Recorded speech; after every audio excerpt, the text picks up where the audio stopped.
tuko katikati ya maelezo. Akaja askari mmoja mweusi.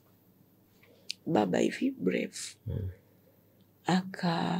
Akamwangalia yule askari pale, ile moment sitakali sawa. Akamwangalia yule baba pale akamwambia, huyu ndo yule mke wa yule mfamaji.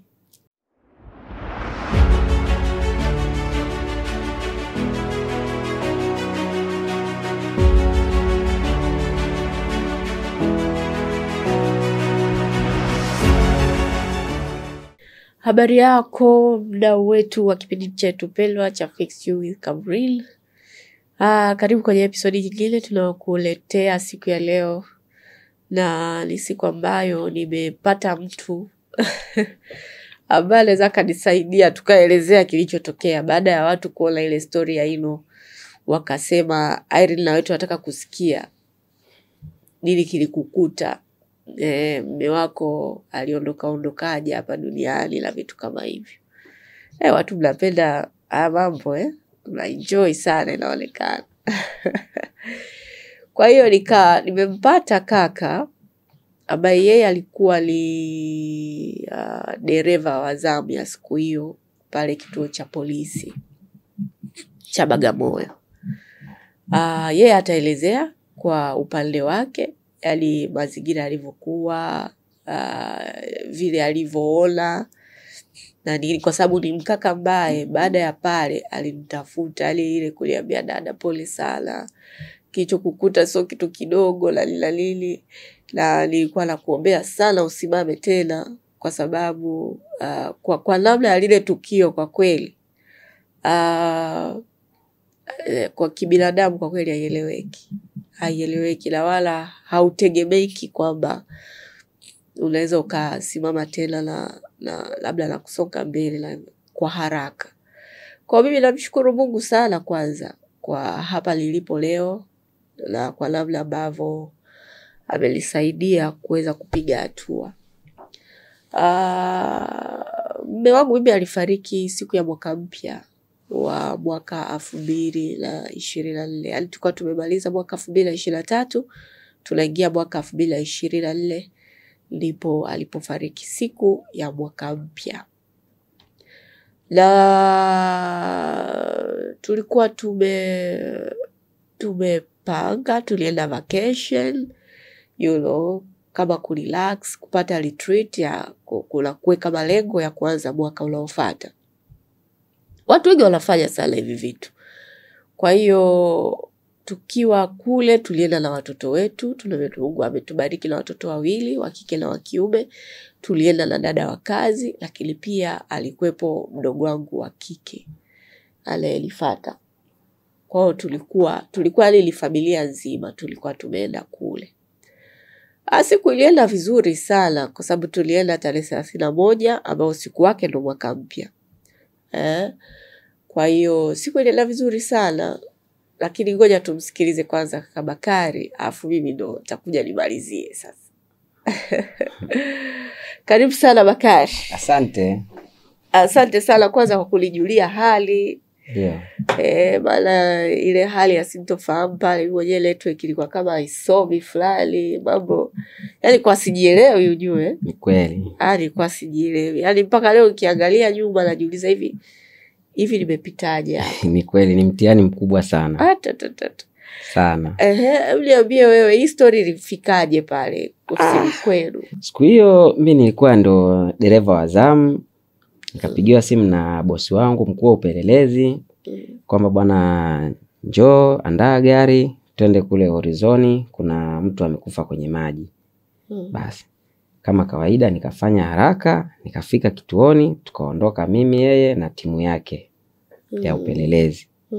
Kufika mpaka pale Horizoni tukapokelewa pale na wenyeji, lakini kwa bahati tukakuta yule marehemu ameshamuondoa pale, wamempeleka hospitali. Tukawauliza wakasema bwana walimuaisha hospitali kwamba amefia njiani wakati anaenda hospitali. Lakini baada ya kuwauliza vizuri pale wakasema tayari alikuwa ameshakufa tangu pale. Tukauliza mazingira yalikuwaje? Sema bwana watu walikuja kupumzika, ni kufurahi, yani kama unajua tena mambo ya mwaka mpya mtu anaweza kaamua kama ulivyosema kwamba leo twende sehemu fulani, leo twende huku. Basi walikuja kifamilia kufurahi, kusherehekea mwaka mpya, lakini umauti umemkuta. Basi wakatuelezea mazingira, walikuja, walikuwa wanafurahi. Sasa usiku yule bwana akajisikia ngoja ni ogelee kwenye swimming pool. Kufika kwenye swimming pool pale alikuwa peke yake, kwa jinsi walivodai wale watu kwamba alikuwa peke yake.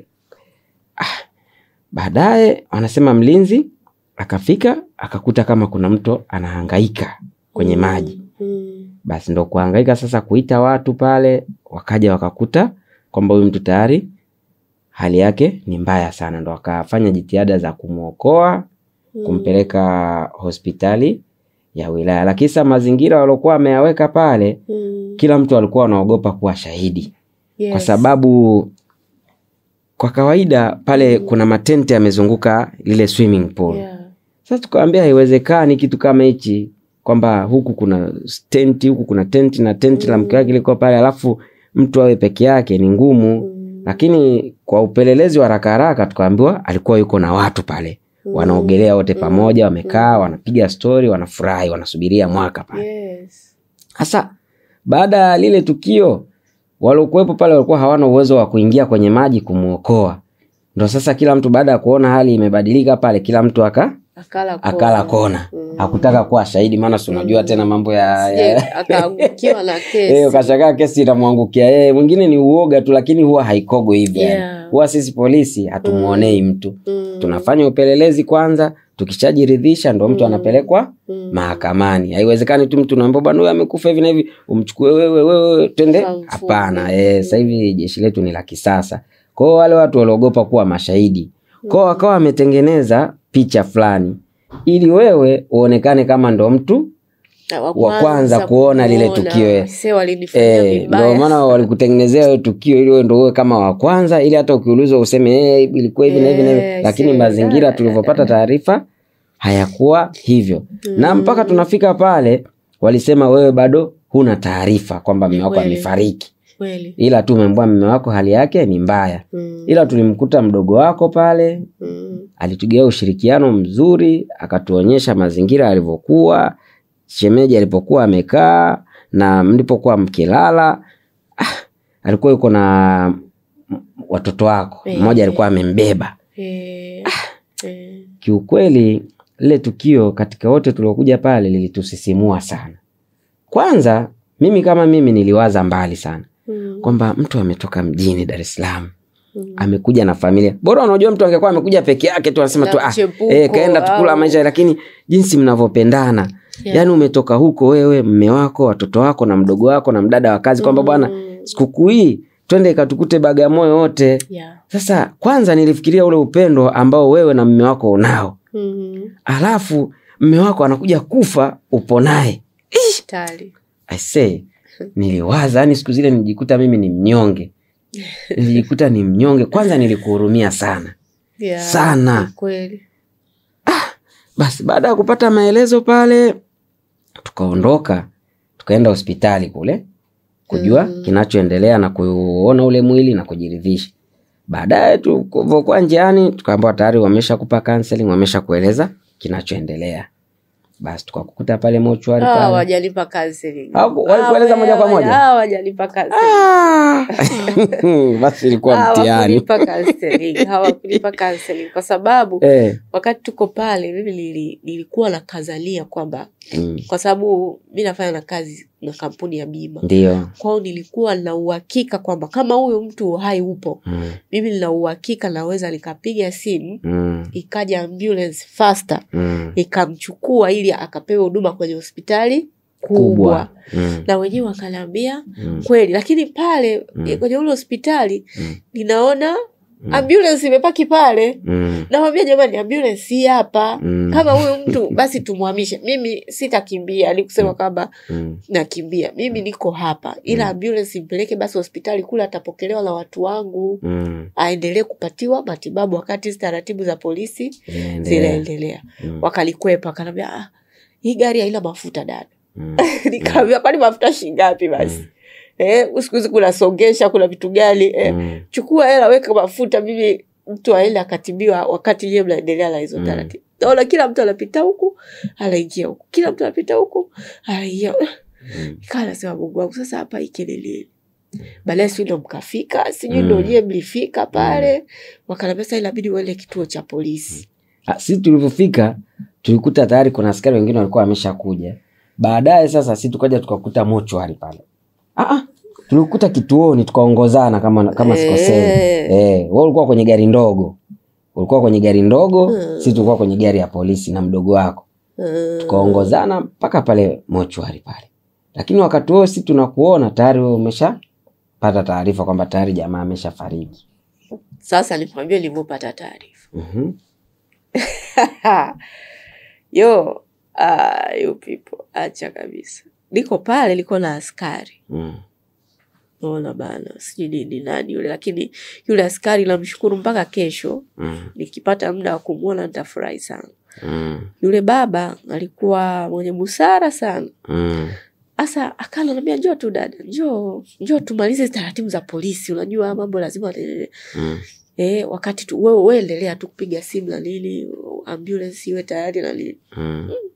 Hapo ni saa 4 asubuhi. Ndio. Tumefika pale saa 11 alfajiri. Ndio. Kwa sababu mimi wakati natoka kwenye tent. Kitu kama afu lilizinduliwa, yani kama mtu aligonga tent langu hivi. Ndio nikazinduka. Nazinduka mbona simuoni Walter. Ina maana hajaingia ndani.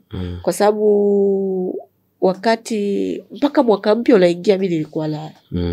Mpaka ile saa 6 nilikuwa naye. Nimeingia kwenye tent mimi saa 7 karibia na nusu. Kwa wakati tunaingia saa 7 kuna watu walikuwa wana have good time hapo nje. Watu walikuwa wana swim, wanaogelea na nini. Kwa hiyo akapenda ile vibe. Akasema bana mimi ngoja nikae hapo. Kwa wakati amekaa hapo sasa unajua ikiwa mtu ana furaha zake na ni mwaka mpya, nikasema ngoja niache mambo yangu ya ukuda.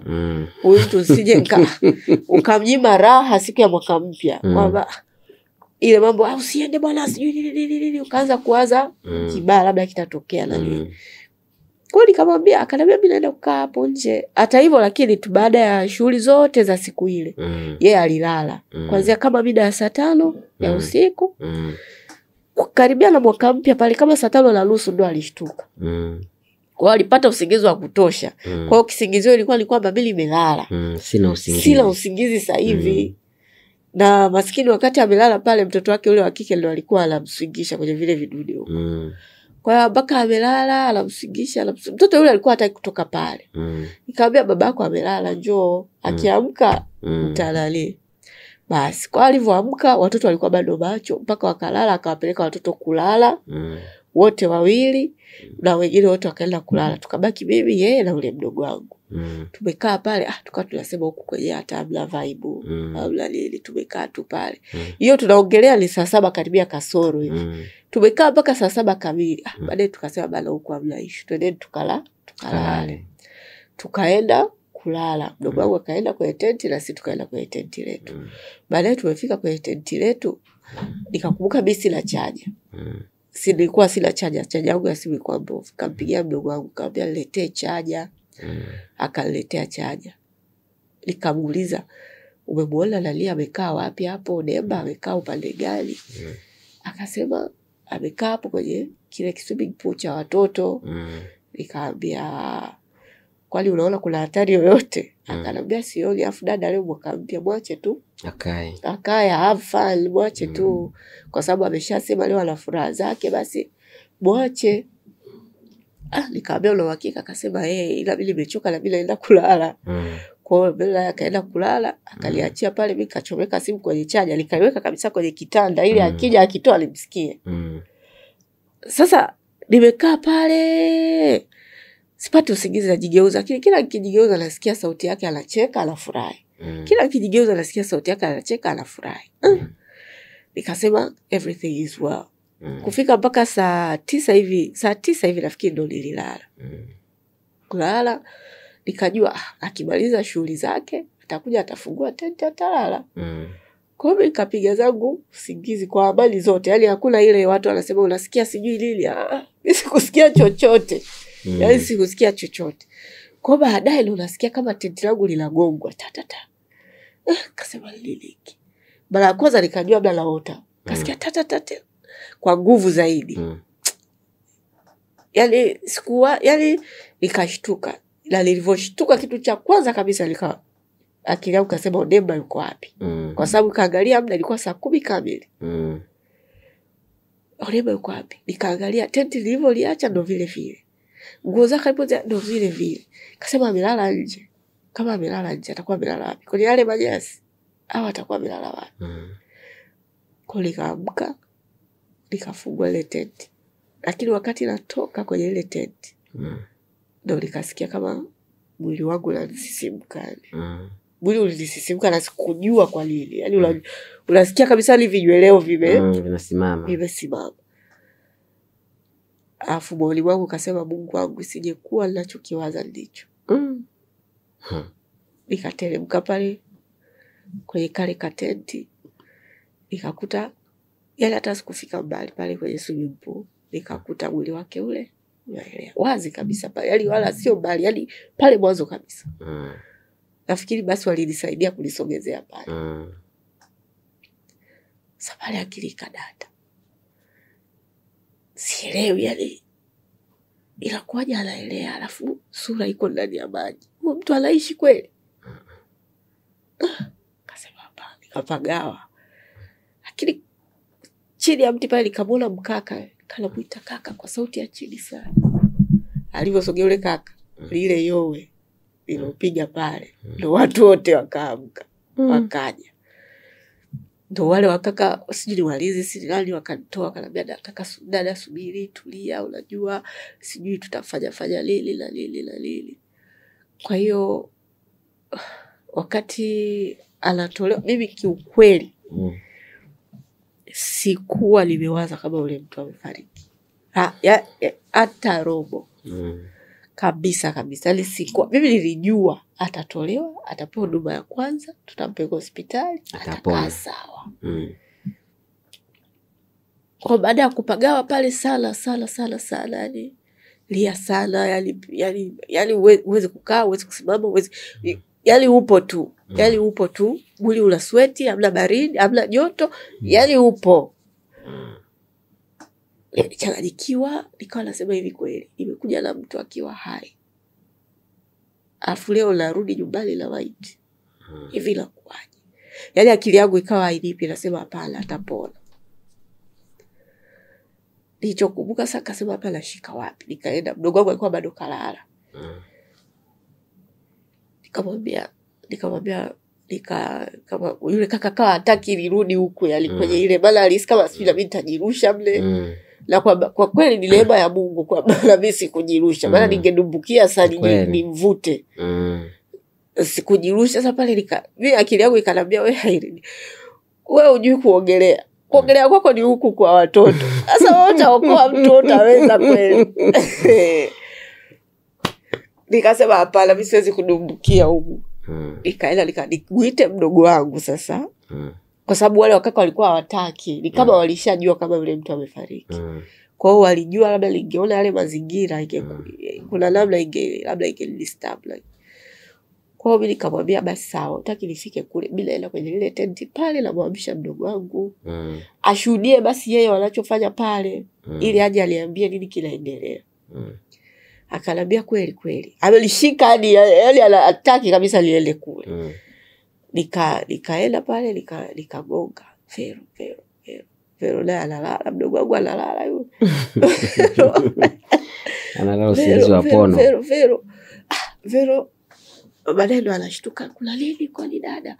Nikamwambia amka vaa usiwaamshe watoto la dada. Kawa limewaacha. Kila hisi dada alisikia akashtuka. Kwani kuna nini? Nikamwambia hamna kitu. Bila mtaka huyo Vero kuna kitu anaenda kumuonesha. Kwa Vero akavaa alivyotoka nje nikamwambia Vero hapa tuna hali ya hatari. Mimi sijui Odemba yuko hai au amefariki, lakini mimi ninachotaka usogee pale kwenye pool. Uone kila kitu anachofanya, tujue kama tunarudi nyumbani na mtu au tunajipanga kutoa taarifa. Kavero kale mpaka leo sijui alitoa wapi nguvu yule mtoto. Akasema sawa dada, akaenda. Bi yule kaka kila akitaka kwenda alikatalia. Kwa hiyo nikakaa tu pale.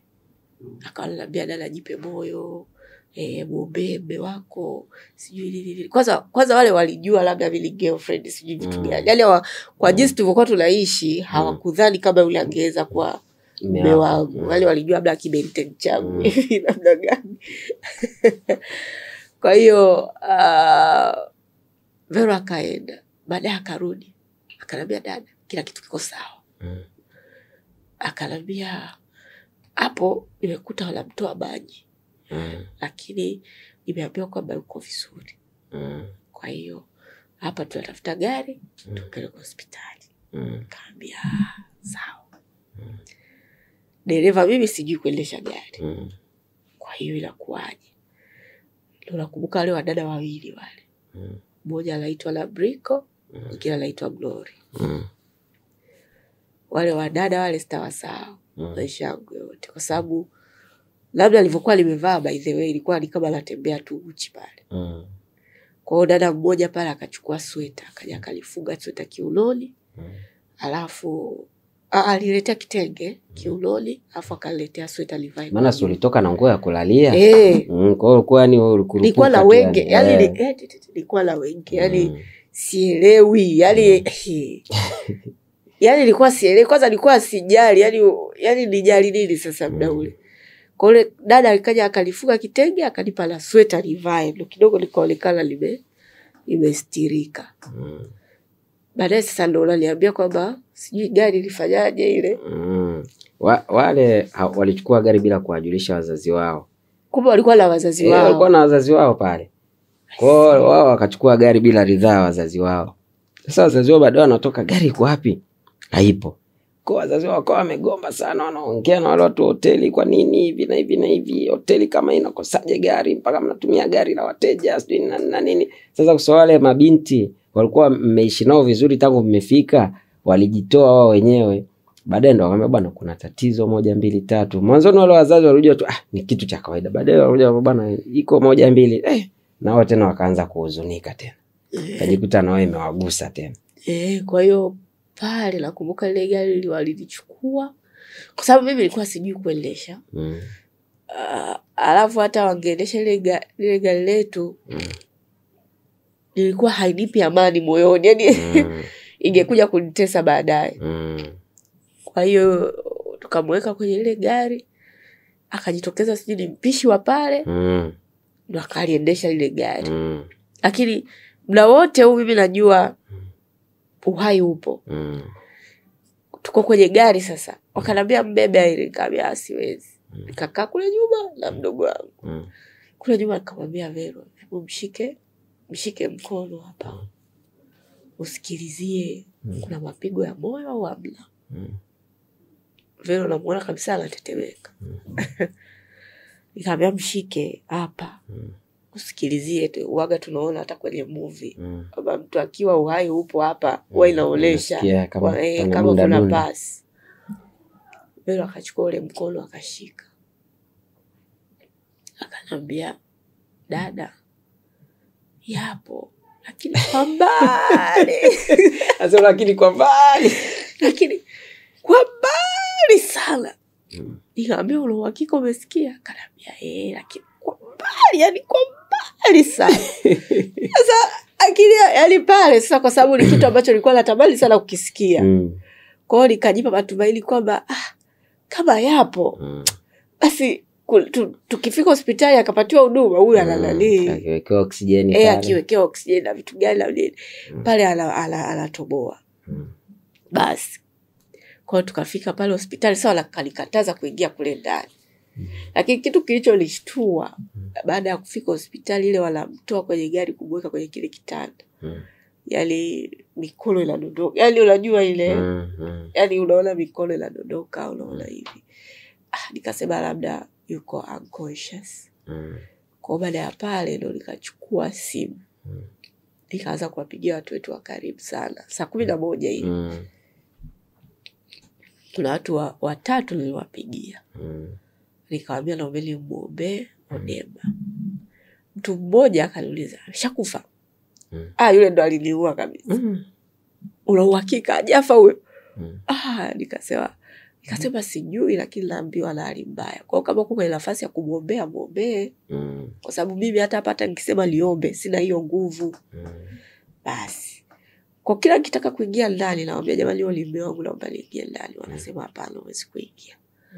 Basi kwa ndo yakaja au utaratibu yenu sasa, si polisi sijui nini. Ndio mpaka nyewe mnafika pale. Mimi nimeshaaso sana, lakini mpaka hiyo saa 4 sijajua, yani sijajua. Lakini moyoni unajua kitu kibaya kitokea, roho inakwambia kabisa ni kwamba wewe mtu perhaps labda kuna roho moja inakwambia labda yupo, lakini ile nyingine inakwambia huyo hayupo tena. Basi kwa sababu tuko pale sasa, yule askari kituo cha polisi. Mimi nimekazana bwana, subiri mimi nifanye taratibu zangu. Huyu mtu aende hospitali kubwa, kwa sababu aliniambia hapa inaonekana ni hospitali ndogo haina vifaa, sisi atakiwa ahamishwe sisi. Kumbe zile uaga ni saundi za madaktari, ndio nimejua juzi. Saundi za madaktari. Kwanza alikuja askari mpelelezi. Alipokuja yule askari, askari ameingia vizuri tu, anatoka hataki hata kuniangalia. Yaani yaani hataki hata kuniangalia. Nikaa nasema huyu askari vipi huyo? Akasema dada, weka tu hapa. Huyo akaondoka zake. Baadaye wale wadada wakaanza kuniambia Irene unajua jipe mola nini, nikawaita kaambia tusali, tukasali pale na nini. Sasa ile kuwaita kuambia vile ndo kabisa wakakosa confidence ya kusema. Yaani ndo kabisa akasema hapa tena basi usije tunamwambiaje huyo. Hayo baada ya hapo sasa ndo yule askari si ndo nyie sasa mkaja, ndo nikapelekwa sasa kituoni kwa madai kwamba atakiwa andike maelezo. Ila yule askari simkumbuki hata jina. Lakini alikuwa mstaarabu sana. Sana kwa jinsi ninavyowafahamu askari. Wanafukaga tu. Ila yule akaniangalia, akaona udada huyu nikimpa taarifa huyu anaweza akafa huyu. Akanipeleka, akaniambia utahitaji maji ya kunywa, akanipa maji. Akasema yani kituo cha polisi napewa VIP service paka na maji. Haya, nikasema mimi hata sisikii kiu, hata sisikii kula chochote. Akaniambia wewe shika tu haya maji. Twende huko tukaandike maelezo. Kwa hiyo nimefika pale, lakini mimi namfuata nyumbani, tufanye basi faster ili mimi gari ifike huyu mtu apelekwe hiyo Muhimbili. Mimi nikitaka hata nishinde hapa sawa, lakini atoke pale ili akapatiwe huduma Muhimbili. Sasa dada wala usiwe na wasiwasi. Yaani wala sichukui muda wako mwingi. Tukaingia pale. Sasa tumeingia pale, anambia haya andika maelezo. Ulitoka wapi? Kwanza umesoma wapi? Sijui kwa nini unachukua gari. Lazima wapate uhakika wa taarifa zako. Umesoma wapi? Sijui chuo. Akala niuliza nini. Tuko katikati ya maelezo. Akaja askari mmoja mweusi. Baba hivi mrefu. Akamwangalia yule askari pale, ile moment sitakali sawa. Akamwangalia yule baba pale akamwambia huyu ndo yule mke wa yule mfamaji. By that time sijui chochote. Sister sawa. Sister sawa. Yaani pale ndo akili inashtuka. Kumbe muda wote huu awaliambii kumbe siko naye. Sasa yule askari naye niliona hadi peli ilipokonyoka. Akahewa kwa nguvu. Kwa sababu yeye alikuwa anatamani sana kuniambia taratibu sijui. Yaani kuna namna alikuwa ananiandaa. Sasa yule ndo akaja akauliza vile ndo mke wa yule mfamaji. Hivyo yani amesimama afu kibabe yani. Pale ndo mimi najua sasa kwamba kumbe Odemba amefariki. Nikamwangalia yule askari. Yule askari nikaona peli imedondoka. Akahema, alafu akamwangalia afa akamwambia afande umechanganya. Hapa kituoni kuna cases. Ndio. Hiyo unayosemea sio ya huyu. Hiyo unayosemea ni ya mtu mwingine. Zimetokea kesi za aina hiyo 2. Yule askari yani aisee, ukiwa kwenye matatizo yani huwezi kuwaza yani nikaamini bwana kwamba sio mimi.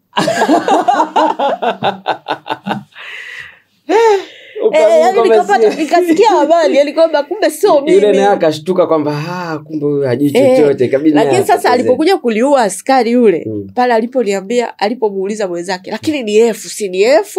Sasa sijui F ni nini huko. Feto. Inaitwa feto. Akaambia si ni F, akawa la mkazania ni F lakini ni F. Huyu akamwambia ni F. Alipokubali vile alikasema hii itakuwa kweli basi. Sasa F ni nini? Hii F nikajua tu F itakuwa inahusisha kifo tu hii. Basi yule askari sasa akaniambia, dada utaweza kuendelea kuandika maelezo? Nikamwambia ndio. Akaniambia itakiwa ukosee kwa sababu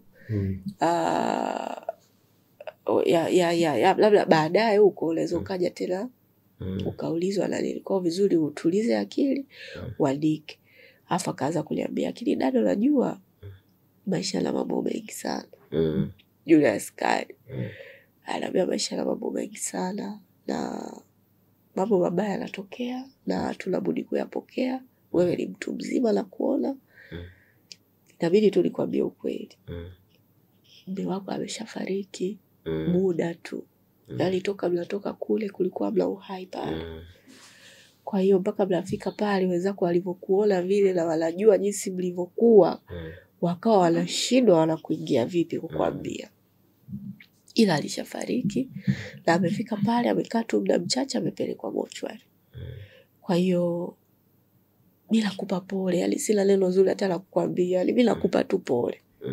Ila nachoweza kukwambia kwamba matatizo tumeumbiwa wanadamu. Mimi mwenyewe akaanza kuniambia maji yanaua kwa haraka sana. Yani mtu awe amekunywa awe hajanywa awe vipi, maji yakiamua kuchukua na kuchukua na ndani ya sekunde chache sana. Na ikisha kukuta hivyo basi unayapokea kama mtu mzima. Unaendelea na maisha. Nikamwangalia kama sekunde hivi nimeduaa. Akaniambia, dada vipi unajisikiaje? Mimi natikisa tu kichwa. Akaniambia, sasa sikia. Nyanyua simu yako kwa sababu una msiba ujue sasa hivi. Maana aliona kama yani kama nitapata wenge. Nyanyua simu yako, suna watu wako wa karibu waambie sasa kwamba umepata msiba. Lali wala usijieleze sana. Naitaka maelezo aje kituo cha polisi. Wewe usielezee sana. Hicho unachokijua tutakiandika hapa. Anaotaka kujua waje hapa, wewe waambie, wapigie watu wako karibu, waambie nimepata matatizo. Nipo huku na hivi na hivi na hivi na hivi. Ili taratibu za msiba sianze. Halo. Pale leo nikajua nimekuwa mtu mzima pale. Kabidi unyanyue simu sasa. Sasa hapo nalia, yani sielewi, natetemeka, yani sielewi pale. Basi kumbe wale wadada wote wa kituo cha polisi walikuwa wanajua. Nikipita wanaangaliana. Baadaye sasa wakaja mle ndani. Ameshajua wanauliza. Wale wadada maaskari wa pale. Ameshajua yule askari akaambia ndio tayari. Ndo akakaa pale, dada pole sana na nini. Ali hapo sijielewi. Piga simu, napiga huku, yani napiga tu randomly. Mradi tu taarifa iwafikie. Basi ndo kuanzia hapo ikajulikana sasa ndio hivyo la msiba utafanya. Na Vero baada ya kuongea naye alijua usiku ule alikuwa anakuzuga tu au yeye alikuja? Vero alijua. Vero nafikiri Vero hakujua alfajiri ile. Kwa sababu Vero mpaka anashika anasema alaya kwa mbali. Vero naye alikuwa hajajua. Ana matumaini kwamba naye alikuwa anamdanganya. Alikuwa kama anahisi. Alikuwa anahisi kama amefariki. Yani alikuwa hapo katikati. Ila Vero wale wadada walikaa naye wakamwambia, wewe tunakuambia ukweli. Lakini hutaki kumwambia dadako. Tulipomfikisha tu hospitali wakamuita. Wakamwambia shemeji yako yeye amefariki. Ila dadako hataki kujua. Kwa hiyo jitahidi umdistract kadri unavyoweza. Akikuuliza wala usiconfirm. Wewe jifanye ujui. Na Vero yani alikoma, hakulia, akufanya lili ule mtoto. Yani Alikuta mkavu. Yani alikoma sijui alipata wapi ile nguvu. Na watu wengi walikuwa nafikiria jinsi, unajua jinsi mlivyofika pale, stories zenu zilikuja ni baada ya ile tukio kwamba hawa watu ni watu walikuwa wanapendana sana. Sana. Kwa mpaka kitendo cha kuja pale sasa watu wakawa wanakuhurumia wewe, haya unabaki mwenyewe utaishije kwa jinsi ulivyomzoea mume wako. Alafu kwa bahati nzuri mimi na ndugu yangu, rafiki yangu mpendwa sana yupo Kariakoo pale anashughulika na mambo ya simu. Nilimpigia kumpa hizo taarifa. Kwa bahati nzuri kumbe mume wako anamfahamu. Anasema mume wako alikuwa ni mtu wa watu sana. Akasema ni fulani. Sisi tumesikia hizo taarifa. Kumbe ni huko ndo huko kwenye tukio. Nikamwambia ndo tuko hapa na mke wake mmoja vitazama. Na akanielezea jinsi anavyomfahamu mume wako. Akasema si huyu bwana ni mtu anafahamika. Yaani watu wa Kariakoo wengi wanamfahamu sana. Yaani ni mtu wa watu sana. Kwa sasa hilo tukio lilivuta watu wengi pale kituoni pale. Kituo kizima habari zile zilisambaa. Sasa unajua kwa hali ya kawaida unajua sasa hivi yani watu wengi hawana yale mapenzi ya dhati. Unakuta baba hana muda na mama au mama hana muda na baba, huyu ana muda na marafiki, huyu ana muda na hana muda na familia. Ni wachache sana wanatenga muda kwamba mimi muda huu niko mimi na familia yangu. Eti umwambie mtu mke wako twende mwaka mpya tukale sehemu fulani au sikukuu fulani twende sehemu fulani, ni nadra sana, ni wachache. Sasa watu wakafikiria watu wametoka mjini wamekuja Bagamoyo kufurahi familia nzima. Afu leo mmoja anaondoka kwenye mazingira ya kutatanisha. Unajua ni afadhali mtu akawa ameugua, wasema bwana ameumwa, ukajiandaa kwamba lolote linaweza kutokea. Lakini ghafla tu yani alafu mmeenda kule kula mwaka mpya afu mnarudi nyumbani wenyewe. Ile ni ngumu. Nibidi tu nichukue namba yako pale ngamba bwana dada pole sana. Nilikuwa nakuombea sana Mungu akupe ujasiri, akupe nguvu. Kwa sababu ni kitu ambacho huwa hakitokei mara kwa mara, nadra sana yani. Lakini ngasema yote ni mitihani ya Mwenyezi Mungu. Mungu ndo anayetoa, Mungu ndo anayechukua. Kwa hiyo ni kumshukuru Mungu kuangalia. Nafikiri baada ya kupiga masimu yale ndo watu wakaja. Wanangu mimi sijui nani aliwatoa kule mpaka kuwaleta pale. Kale kadogo ndo kalimzoea babake yani mpaka yani tulikuja nao sisi. Kanauliza baba uko wapi? Yani na nakumbuka mpaka tunafika pale ndugu zake walikuwa bado hawajafika. Mmoja alisema sijui yuko sijui Tabata sijui ni wapi. Mwingine akisema sijui yuko Tegeta. Tena nakumbuka kuna mmoja alimwambia chukua pikipiki mimi nitalipa. So sisi tulikuwa tunataka tupate na ndugu wa mume aje pale. Sasa kila anayepigiwa simu yuko mbali. Mmoja wa mwisho anasema niko Tegeta. Ni sherehe yani mwaka mpya mtu hawezi. Kila mtu anasherehekea anavyojua yeye. Kuna mmoja nakumbuka ulimpigia sema chukua pikipiki nitalipa mimi njoo tu. Na nililipa kweli. Alikuja na pikipiki alikuja. Yani kuna rafiki yake mmoja alikuja pale Mochwari nakumbuka. Nilimrudisha siku mara ngapi kule Mochwari hakikisha kama ni yeye. Anarudi macho mekundu, namwangalia macho mekundu anasema ananiambia kaburini ni yeye. Ni Odema ninayemjua mimi. Na ukimwangalia hivi kama amelala. Yani alikuwa vile vile kwa kifupi. Kama yani sisi tuliingia pale tukamtoa wote mpaka tukamwangalia. Sada. It was a sad day of my life. Yani sijui Mungu alisaidie lakini tunajifunza kuishi kwa upya. Kwa ukiniona mimi nazungumzia hivi vitu wala nikicheka si kwamba nacheka kwa kufurahi sana.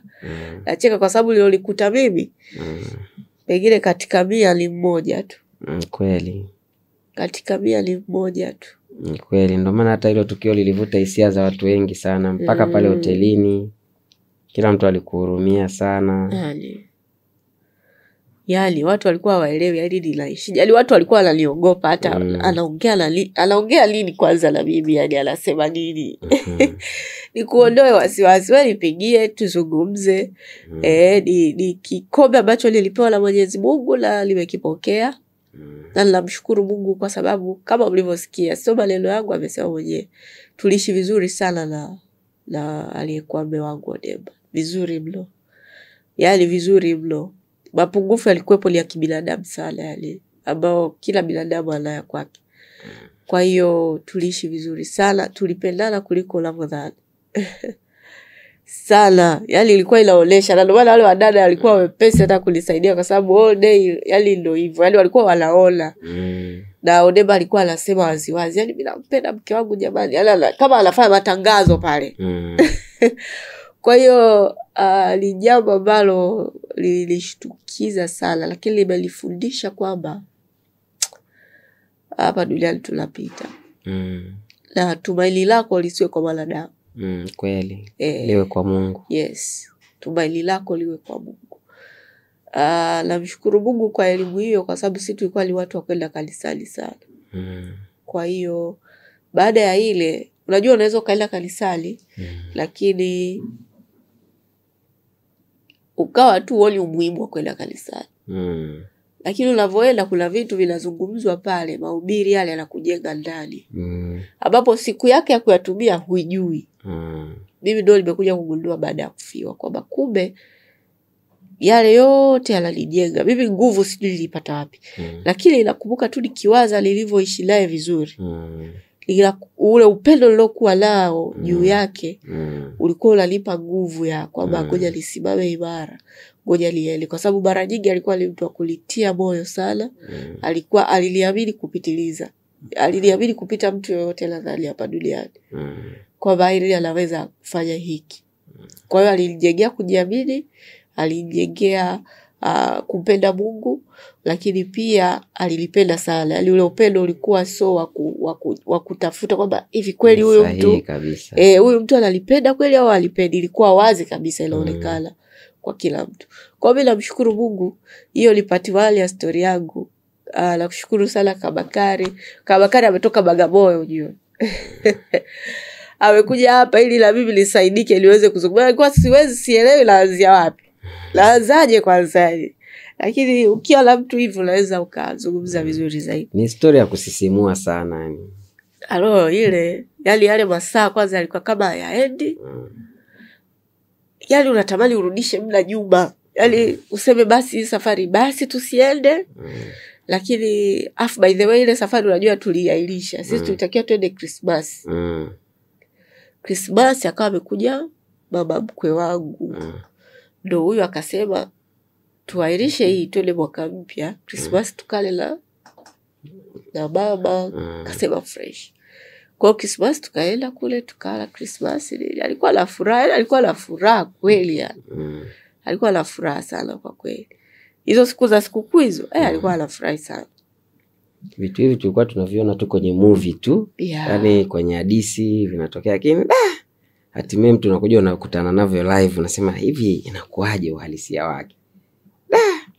Yani kwa kweli sisi bado tunakuombea kwa Mungu aendelee kukutia nguvu.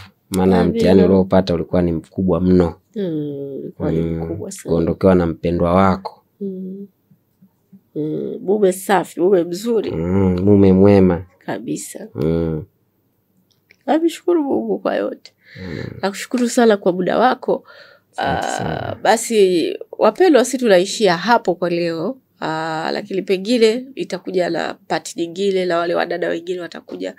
Tutaendelea kuzungumza taratibu the grief part, nimewezaje kuvuka mpaka unaniona, mpaka yani hivyo vitu vyote ambavyo nalijua kuhusu mimi limewezaje. Kuna vitu ambavyo Mungu amenisaidia na nilizungushia watu wa kunijua, na kama unavyosikia wengi waliosikia walisema udada hatavukaje.